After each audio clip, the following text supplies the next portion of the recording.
Hello, my name is Adarsh, and today I'm going to talk about Azotobacter. So let's start. So first we will talk about the history of Azotobacter. So in the history of Azotobacter, we will talk about discovery, evolution, research, and global spread.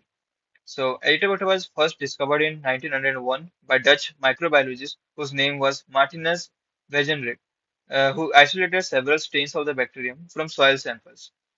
Over a million of years, the Azotobacter has evolved to become an important contributor to nitrogen cycle and soil fertility. The main function of Azotobacters is nitrogen cycle and soil fertility. Um, we will talk about that later. Today, scientists continue to study Azotobacter to better understand its potential as a biofertilizer and to develop sustainable agricultural practices. Azotobacter is present in many different regions of the world, from tropical rainforests to Arctic tundras. Next, we will talk about the function of Azotobacter. Azotobacter function are mainly nitrogen fixation, soil fertility, and organic matter degradation. So, Azotobacter is a nitrogen fixing bacteria, which means it converts atmospheric nitrogen into a form that plants can use. Azotobacter plays a critical role in maintaining soil fertility by supporting plant growth and promoting nutrient cycling. It breaks down organic matter, releasing nutrients like phosphorus and sulfur that plants need to grow. Next, we will talk about the morphology of Azotobacter. So, uh, morphology means its shape, size, and how it looks. So, we will talk about the distinct shape, microscopic wall, and ultrastructure.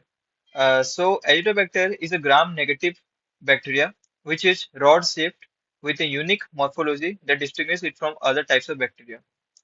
Under a microscope, if we see Azotobacter, it appears as a teeny a flagella that allow it to swim through soil and water environments.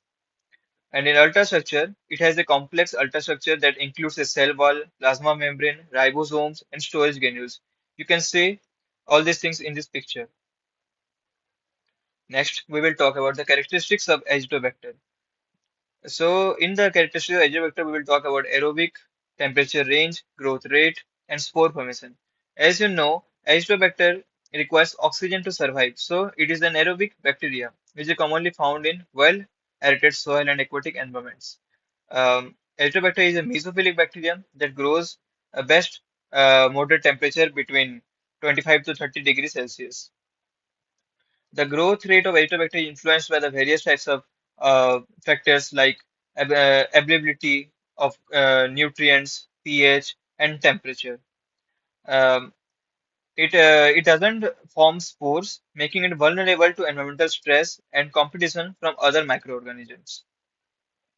Next, we will talk about the importance of Azotobacter.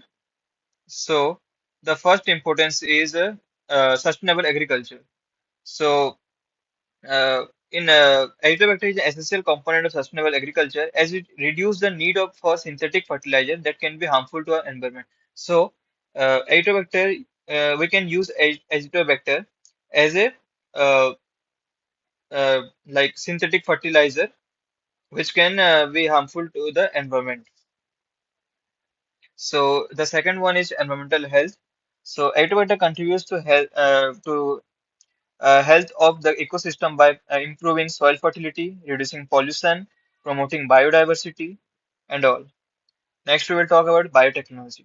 Uh, in biotechnology, Azotobacter has a very good potential in biotechnology application as it works as a bioremediation. Bioremediation means a branch of biotechnology that employs the use of living organisms like microbes, bacteria, to decontaminate affected areas. And it also important as biofuel production. Next, we will talk about the application of Azotobacter.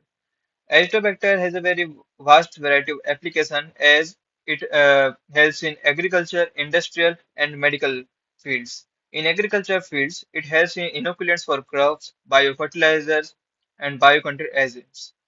As we have studied earlier, uh, Azotobacter also helps in bioremediation of contaminated soil, biofuel production, protein synthesis for animal feed.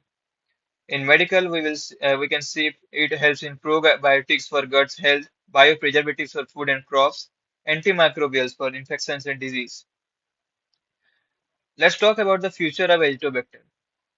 It has a very bright future. Like it can also help in integrated pest management. It can also use in biofertilizer technology and also in biotechnology innovation.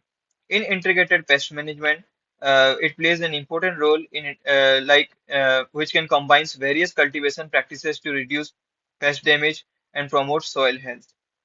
In biotechnology, it helps in research on Azotobacter in uncovering new applications in biotechnology, from bioremediation to the development of novel medicines. In biofertilizer technology, it helps in unlocking the potential of Azotobacter to reduce reliance on chemical fertilizer, decrease pollution, and increase crop yields. So that's all for Azotobacter, and thank you.